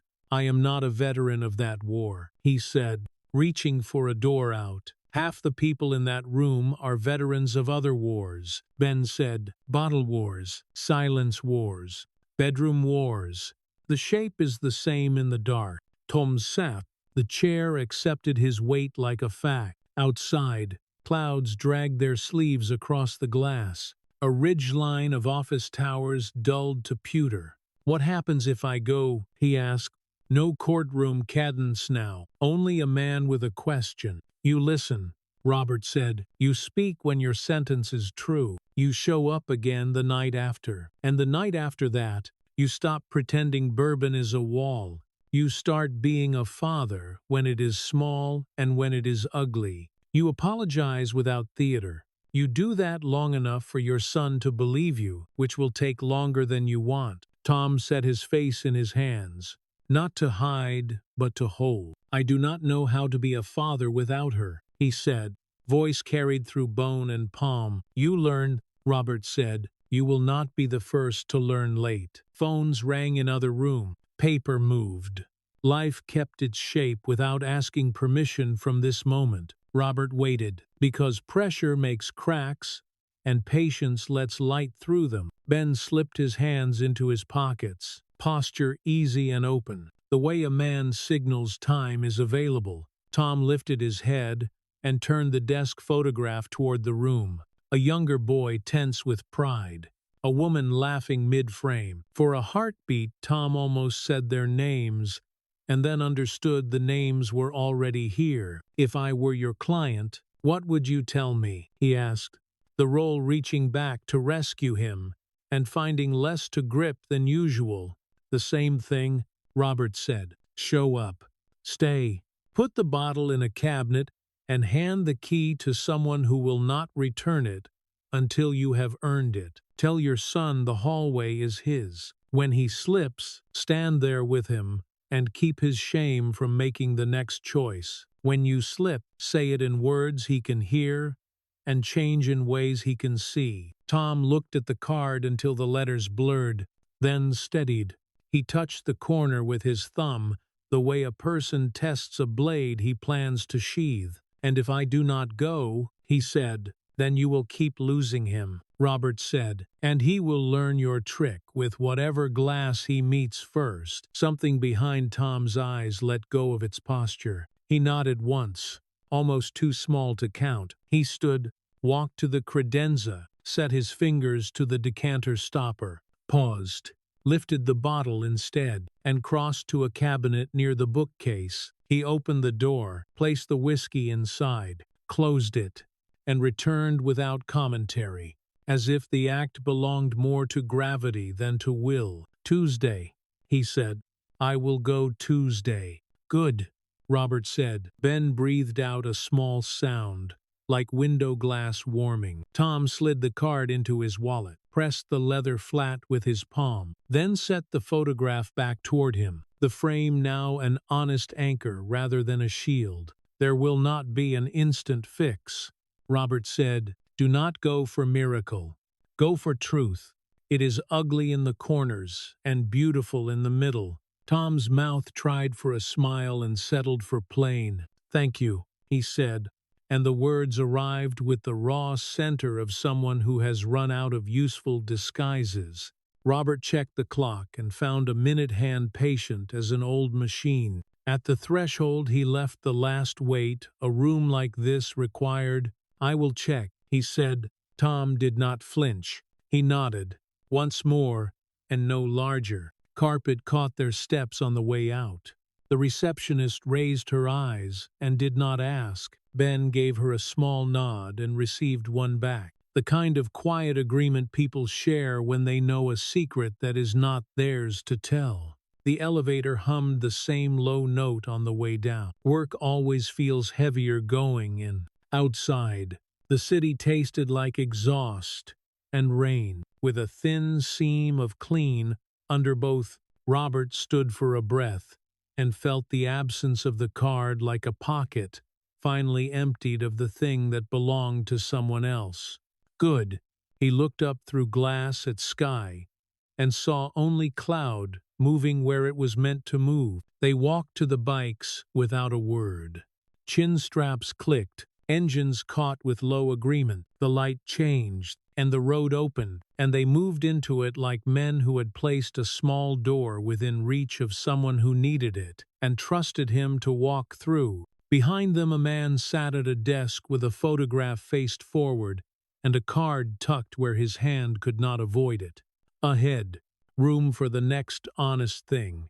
The clubhouse smelled of cut pine and machine oil, a clean mix that made the air feel useful. Afternoon light came through the open bay in long pale bands and set thin ladders across the concrete. A small speaker murmured a melody that did not insist on a name. Saws rested with their guards down. Clamps waited with their mouths open.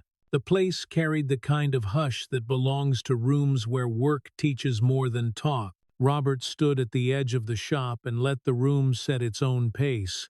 He kept his hands loose, eyes measuring for the small stiffness that means something inside a person is braced. Ben wiped a board with a rag and set it on the bench like a fresh page. Diego sorted screws into plastic cups, the clink soft and steady as a patient rain. Justin came in with that careful gait he had worn for years, only now it held a new gear, the one found when a boy learns the world might meet him halfway. He carried a short stack of pine like a small ladder across his forearms. The edges were square and honest, pencil lines ghosted along the faces, light and sure. Measurements checked and checked again. Nicholas followed a little behind, empty-handed, eyes doing their new job. He did not fill the space with noise. He did not shrink either. He watched the boards land, watched pencils laid into the small dish, watched the carpenter's square flash a glassy plane when Ben raised it to the light. He swallowed like there was a word in his mouth that had not yet learned how to live out loud. Robert gave them the shape of the day, a bookshelf. Nothing fancy, 4 shelves, backslats for stiffness, a face frame to keep the look clean. Pine for the body because pine forgives, and records and lets beginners learn without punishment. Maple for the frame because grace on a sturdy heart teaches something too. He set his hand on the tall uprights and felt the smooth new grain. The wood was straight and ready to become something that would not move unless asked. "We build true," he said, and the sentence was not only about wood. Justin nodded and set to measuring the first cut. Nicholas picked up a pencil, set it down, picked it up again. His first line stopped short of the square. Justin did not correct with a word. He slid the tool a breath to the left, held it steady, waited, and watched Nicholas draw the line again. The shop found its rhythm. A saw woke and sang. Teeth bit and eased and bit again. The tone smoothed down against the floor and made a low hum of agreement. Ben lived with his hand on the switch and never far from it. Diego set a clamp and said less is more, and the glue squeezed a thin white bead and stopped, a seam at peace with itself. Justin wiped the line with a damp rag like a man who appreciated a quiet trick. They cut the uprights and notched the seats for the shelves. The first notch came shy by a hair. Robert let the error stand where it could teach. Justin set a chisel to the light and breathed out through his nose and shaved the depth until the test shelf slid into the pocket and rested without complaint. The square told the truth. The truth was good enough to keep going. Nicholas held the twin upright while the second notch came into being. Sawdust lifted and curled like pale commas and fell by their boots. He coughed and then smiled into the cough, as if he would not give dust the victory of discomfort. He shifted his grip to keep the board steady. The saw finished the cut. The notch matched its partner with the kind of humility that makes a pair belong. Robert watched them trade tasks without anyone assigning them. Justin measured. Nicholas held. Justin marked. Nicholas cut under Ben's still hand. No hurrying, no stalling. When a miscut showed itself, Nicholas owned it with a simple line. "My fault," he said. "Give me a minute." He took a block plane and took the edge down to the mark, with thin curls that made a soft drift on the bench. He ran his thumb across the new face and nodded to himself. Set the piece back, met Justin's eyes, and said, "Better, better."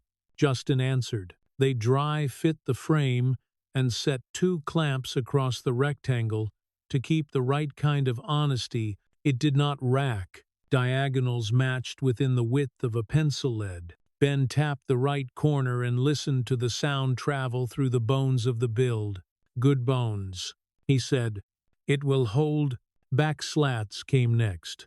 Thin tongue and groove boards that turn a wavering frame into a wall. Diego started one side. Justin started the other. They met in the middle and laughed once when the last strip argued about belonging until 2 thumbs and a mallet explained patience. The slats settled. The back stiffened. The rectangle forgot it ever wanted to become a diamond. They sanded. The shop grew sweeter as grit worked its way down. Nicholas learned to land the sander like a small plane and to lift while moving so the pad would not kiss a crater into the face. Justin learned the grain with his fingertips, the quiet way wood tells a person which direction says yes. When dust settled, edges looked like something a child could find in the dark without fear. Robert brought the maple strips for the face frame, light against the darker body, grace against strength. He set them on the bench in the order they would go. Top, then bottom, then stiles, then rails.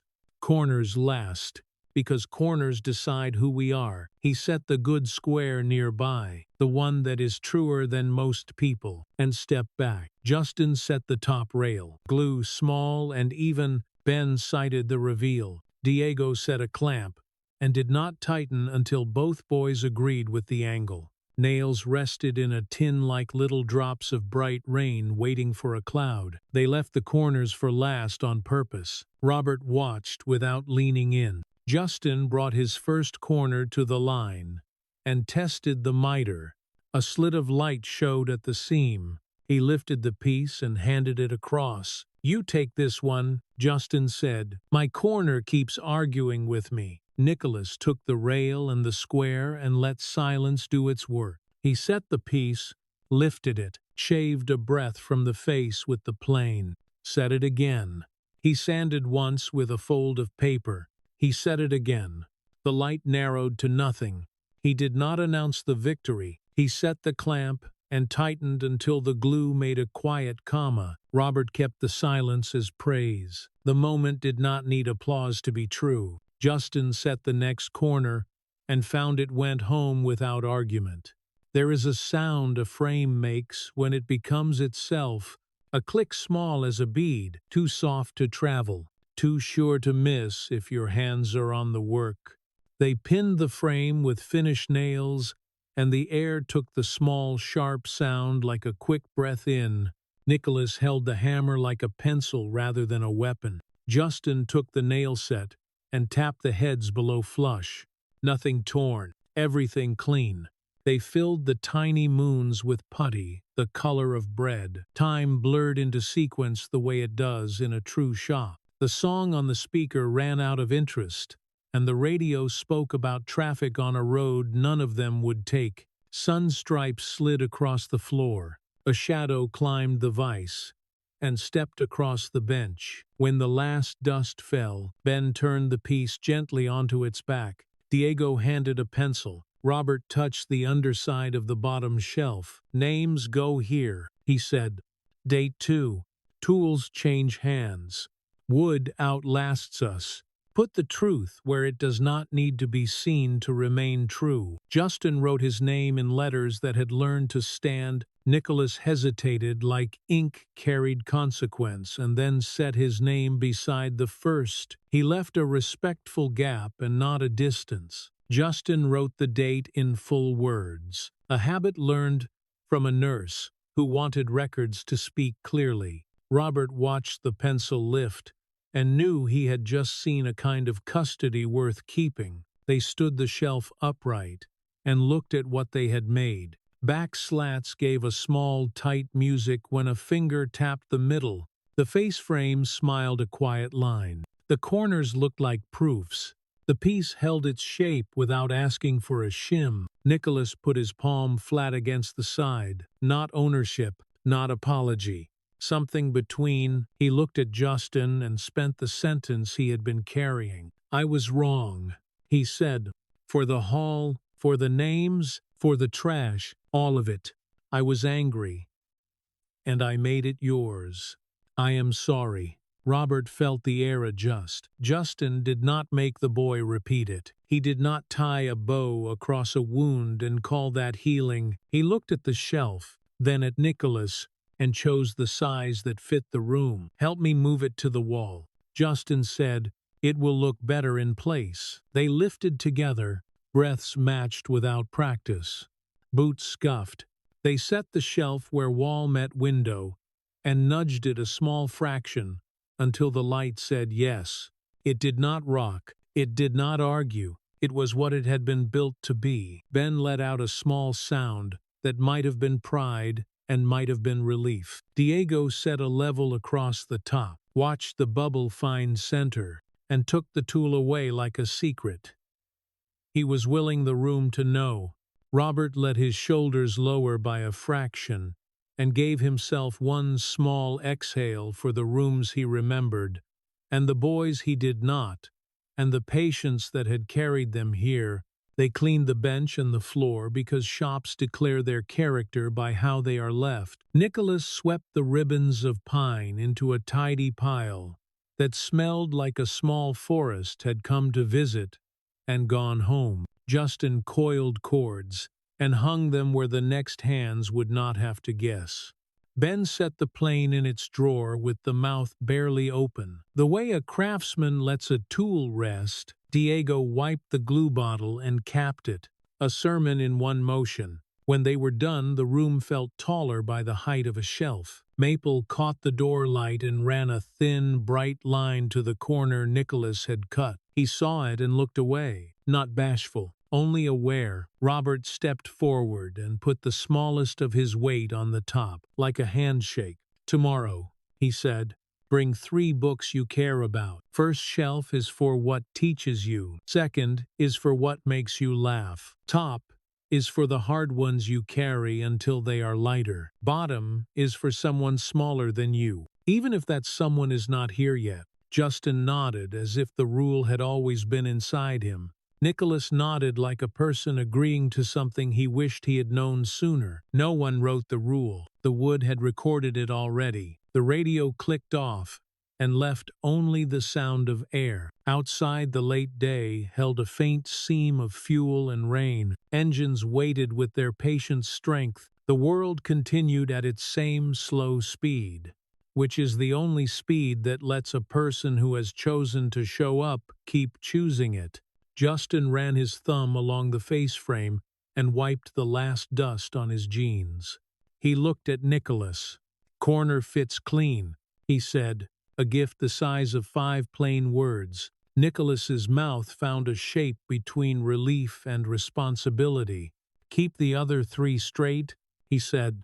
They smiled a little and let the smiles go. They stood shoulder to shoulder and looked at a thing that would not move unless asked. In the shadow under the bottom shelf, 2 names waited with the date, quiet and true, the kind that lasts. Robert touched the doorframe as he left, a habit earned and kept, and felt the grain answer back even and sure. The boys stayed a moment longer and then followed, carrying the quiet with them like a new tool they might forget is in their pocket until the next job asks for it. The season turned without fanfare. Heat lifted its hand and the air found a calmer temperature, a taste of clean metal and distant rain that settled the breath. On morning rides, Robert felt the engine warm and stay warm, the road giving back a steady hum instead of a challenge. He kept to familiar routes, not because he needed routine, but because promises prefer roads that remember them.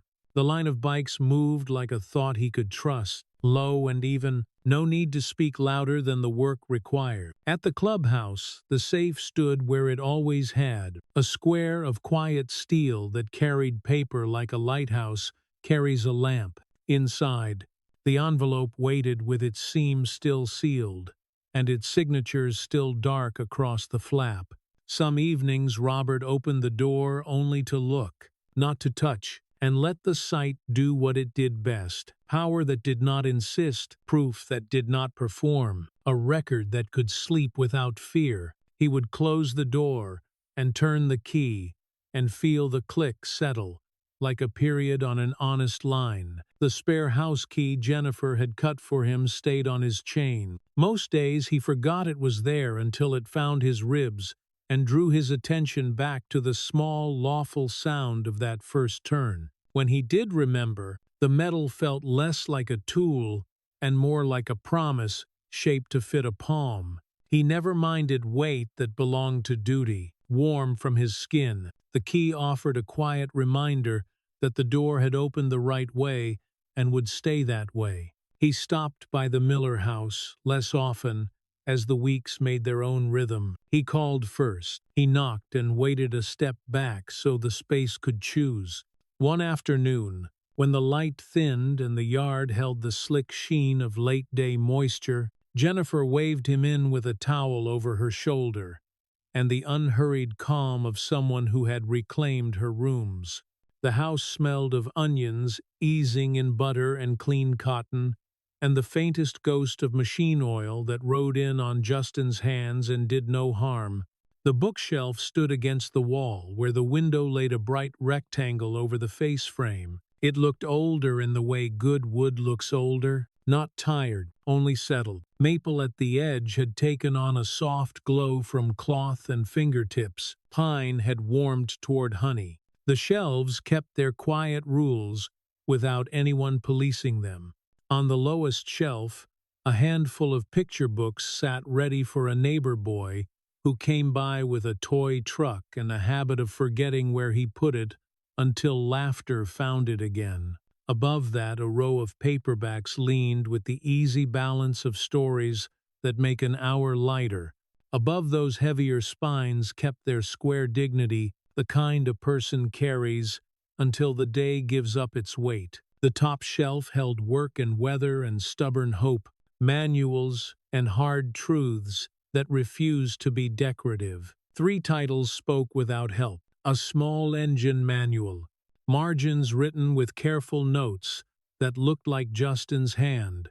A comic novel with a broken spine that still showed up. A plain book of case stories from a room with metal chairs and burnt coffee. Chapters bent where the reading had paused for air. Robert touched none of them. He did not need to. The choices understood their own meaning. Justin came in from the back, a small box of screws under his arm, and a smear of grease drawn like a signature along his cheek. He moved with the ease of someone who had met his own body in work and liked the meeting. He set the box on the table and nodded at the shelf, like a partner greeting a job that kept its side of a bargain. "We filled it," he said, not to boast, only to mark the fact. Bottom shelf is for the little guy down the block. He leaves his frog book and a truck and forgets, and then remembers and laughs at himself. Robert let the name remain unspoken and placed the moment where he kept signs that life had decided to grow. He looked at the screws, neat in their tray, looked at the calendar on the wall where days were crossed with relief instead of anger, and looked at the way Justin's shoulders matched their work. He asked about school the way a road asks a set of tires to tell the truth. "Better," Justin said. "The shop sounds right. Nicolas talks less. When he does it, is the right size. We are building another shelf for the counselor room. For books that are not just stories." Robert pictured the quiet corner that would stand a little steadier with wood behind it. He nodded once and let the plan file itself inside him with the other good tasks that could walk forward without his hand on their back. Jennifer stirred the pot and smiled the way a person smiles when a room fits again. Her face looked more like her own name and less like a long night. Lines that had once braced against impact had softened into simple paths. She set bowls and wiped the table and made a place at the edge without asking whether he had come to sit or only to stand. Hospitality is a language written in hand. She spoke it with fluency again. They ate slowly. The stew tasted as if time had been a spice and attention, a heat. Afterward, Robert stacked plates, while Justin worked the counter in small, careful circles that left the surface honest to the touch. The house held the small music of silver against ceramic, and the low exchange of who dries and who carries. Outside, a trash can rolled on pavement. Farther off, a dog scolded a bird and gave up. The refrigerator hummed in its old key, which now meant calm rather than alarm. On the porch, after thanks were traded in a few spare words, Robert did what he always did. He set his palm to the jam. Grain speaks if you know how to listen. Wood that has stopped bracing feels different under the bones. He closed the door on its latch and took a breath that belonged to him and to no one else. At the shop, afternoons remained good. Ben showed a new set of hands how to sight a straight line, while Justin checked torque and caught himself sounding like a teacher and did not run from the sound. Diego kept a drawer of earplugs and passed them out with a tap to the ear and no lecture. The boys built a second shelf with fewer pencil checks and more muscle memory. The corners accepted their place with quiet clicks. They signed the underside again, and when the pencil broke, Justin sharpened it with a pocket knife and handed it back with no ceremony beyond a nod. Robert watched a little group gather at the door from time to time, kids learning how to belong to a room where noise had a reason. They held hammers like pencils and not like weapons. They learned to sweep a floor so the next person would not inherit a mess. They learned to put a wrench back. The lessons were simple. The effect was not. On a Tuesday night, not far away, a church basement gathered its circle of chairs.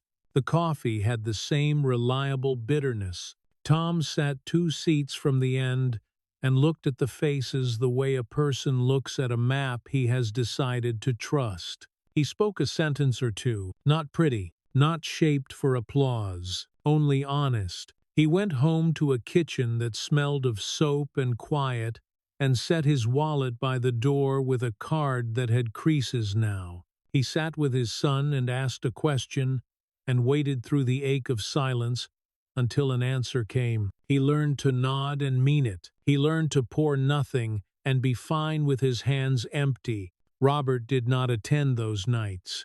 They were not his to attend, but he checked. A short call, a simple word in reply, not details, only pattern. Show up. Stay. Do it again. Winter's edge brushed the city and stepped aside. Spring laid down a thin green.